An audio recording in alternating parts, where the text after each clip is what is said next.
Movie के शुरू में हम देखते हैं कि एक आदमी 15 साल बाद वापस अपने घर पर आता है। इसका नाम मॉरिस रोनेट होता है।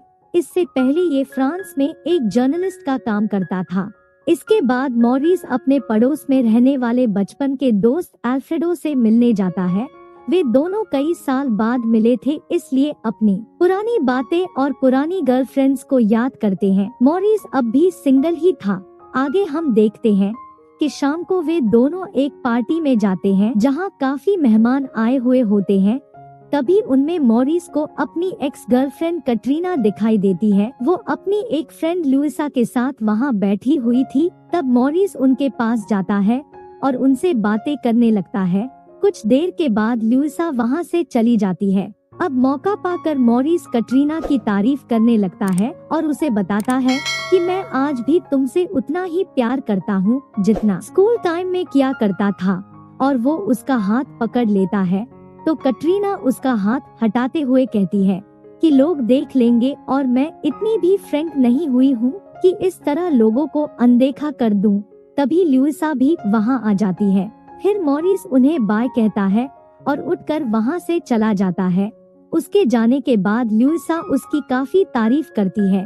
फिर अगले दिन मॉरिस कटरीना को फोन कर उससे मिलने के लिए कहता है तो कटरीना उसे कहती है कि अभी नहीं, कल मेरी बेटी ग्रेजियला अपनी नानी के घर चली जाएगी, इसलिए तुम कल उसके जाने के बाद यहाँ आ जाना। आगे हम देखते हैं कि ग्रेजियला अपनी नानी के घर नहीं जाना चाहती थी, लेकिन कटरीना किसी तरह उसे समझा कर जाने के लिए राजी कर लेती है।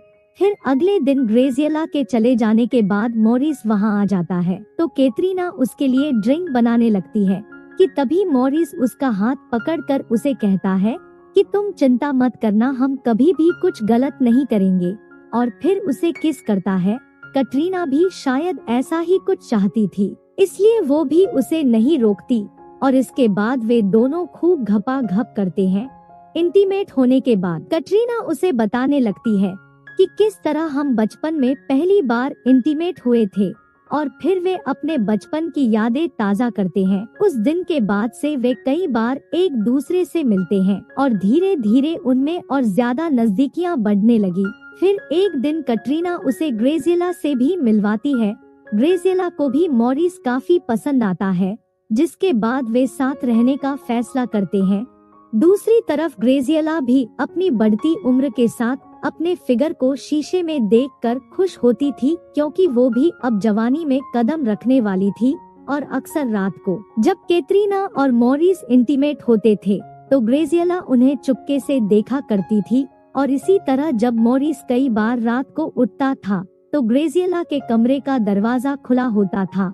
तब मॉरिस उसके कमरे में चला जाता और उसके फिगर को बड़े ध्यान से देखा करता था। आगे हम देखते हैं कि मॉरिस अपने फ्रेंड अल्फ्रेडो के साथ बैठा है। अल्फ्रेडो उससे पूछता है कि तुम्हारी लव स्टोरी कैसे चल रही है, तो मॉरिस उसे बताता है कि बहुत बढ़िया। इस पर अल्फ्रेडो मजाक करते हुए उसे कहता है कि अगर बढ़िया चल रही है तब तो रिस्क है। और फिर इसी तरह वे कुछ देर गप्पे लड़ाते हैं। इसके बाद जब मॉरिस घर पर आता है तब घर पर ग्रेजियला अकेली ही होती है, तो मॉरिस उसे कैटरीना के बारे में पूछता है। ग्रेजियला उसे बताती है कि मॉम किसी काम से बाहर गई है। फिर मॉरिस भी सोफे पर उसके पास ही बैठ जाता है। कुछ देर के बाद ग्रेजियला बहाने से उसके साथ फ्लर्ट करने लगती है, तो मॉरिस भी उसे नहीं रोकता और वो भी उसको सहलाते हुए एंजॉय करने लगता है कि तभी दरवाजा खुलने की आवाज सुनकर ग्रेजियला भागकर अंदर चली जाती है। फिर जब कैटरीना अंदर आती है तब मॉरिस बड़ी ही चालाकी से उसे गले लगाते हुए धीरे से ग्रेजियला के जूतों को सोफे के नीचे खिसका देता है। मूवी में आगे हम देखते हैं कि अगले दिन कैटरीना सुबह जल्दी बाहर चली जाती है, जिसके बाद ग्रेजियला मॉरिस के कमरे में आकर उसके ऊपर सो जाती है और उससे फ्लर्ट करने लगती है, जिससे मॉरिस में भी इंटीमेशन वाली फीलिंग्स आने लगती है।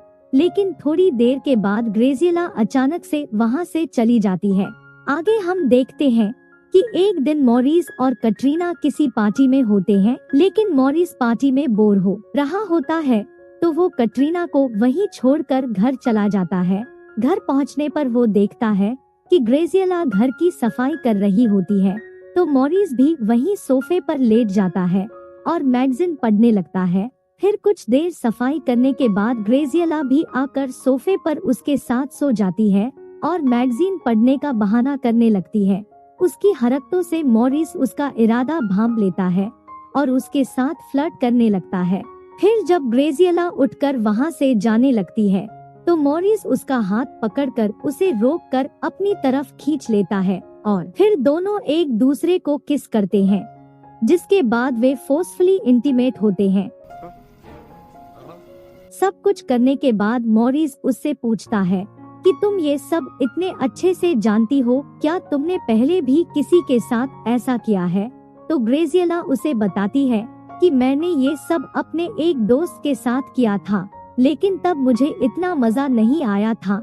आगे हम देखते हैं कि अब मॉरिस ग्रेजियला के साथ पलंग तोड़ करने के लिए इतना उत्सुक रहता था कि एक रात कटरीना के सोने के बाद वो ग्रेजियला के कमरे में जाकर उसके साथ इंटीमेट होने लगता है।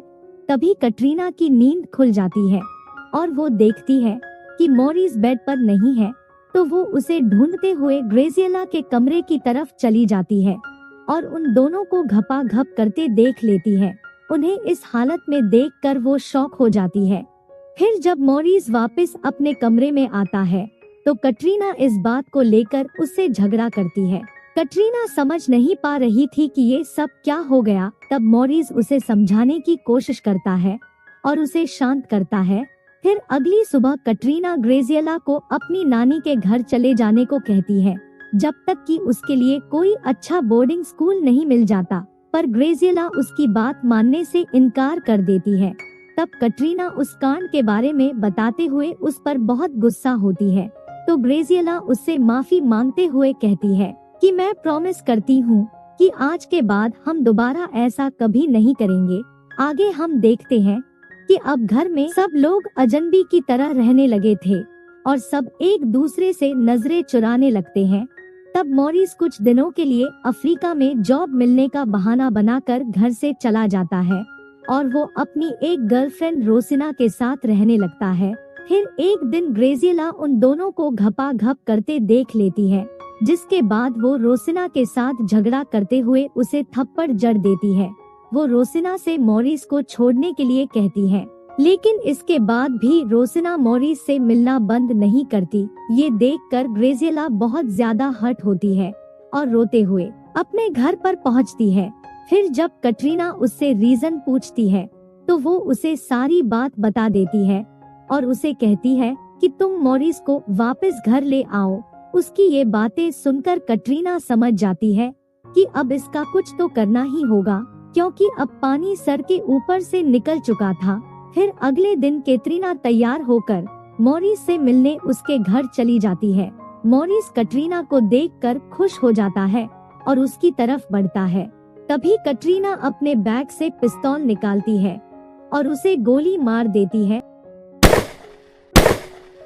गोली लगते ही मॉरिस वहीं पर ढेर हो जाता है और इसी के साथ ये फिल्म यहीं पर खत्म हो जाती है।